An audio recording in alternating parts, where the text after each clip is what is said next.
In this video, we'll guide you through the next exercise, engaging and disengaging a larger Smartwire in a lower ideal model.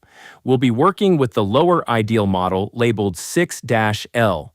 If needed, please pause this video to retrieve an engager, lingual Weingart, Smartwire plier, the lower training models, and the flat Smartwire labeled 6-L. Before starting, let's review two key concepts. First, Smartwire sizes.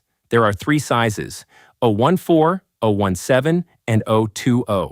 Up to this point, all previous exercises have used an 014, which is the most flexible and easiest to engage and disengage. In this exercise, you'll be working with an 017 Smartwire, which is thicker and more rigid. As a result, you will notice that more force is required during both engagement and disengagement. The second concept to review is a modified interproximal loop design.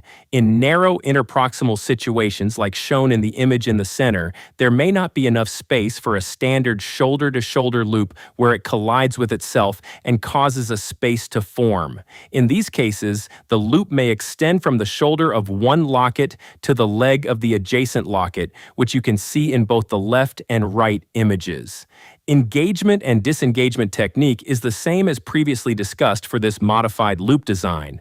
Now let's begin the exercise. Using the Weingart plier, lightly grasp the neck of the lower left central incisor and engage it.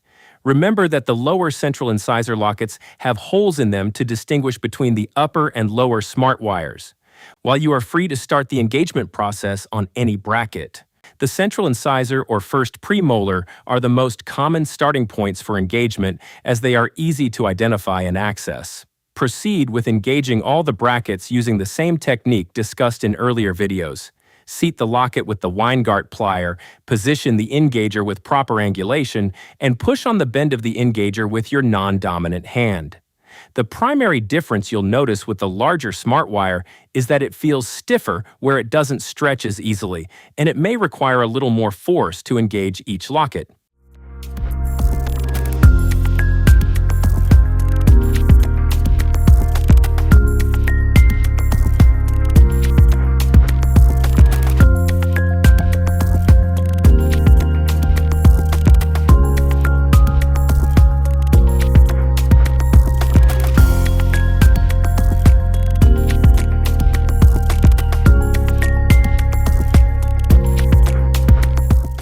Next, practice disengaging the larger 017 Smartwire using both the engager and Smartwire plier.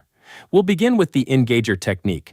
Starting with the posterior teeth, interlock the angled end with the neck of the locket, confirm proper positioning with the engager angled 20 to 30 degrees toward the gingival and slightly lingual direction, and push on the bend of the engager with your non-dominant hand. Next, for the anterior teeth, flip the engager to use the straight end, interlock the straight end with the neck of the locket, position the straight end right up against the tooth, push gingivally, and then roll the locket out lingually. The primary difference you'll notice with the larger Smartwire is that it may require a little more force to engage each locket. Re-engage the Smartwire again to practice disengaging with the Smartwire plier.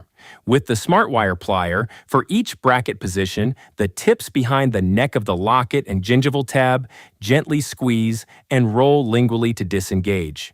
The primary difference you'll notice with the larger 017 Smartwire is that there's less space to place the tip of the Smartwire plier between the locket and bracket base, so you need to be more careful with positioning the Smartwire plier tips. If the plier is placed on the bracket base instead of behind the neck of the locket, there is a risk of debonding the bracket. This completes this exercise on engaging and disengaging a larger, lower 017 Smartwire.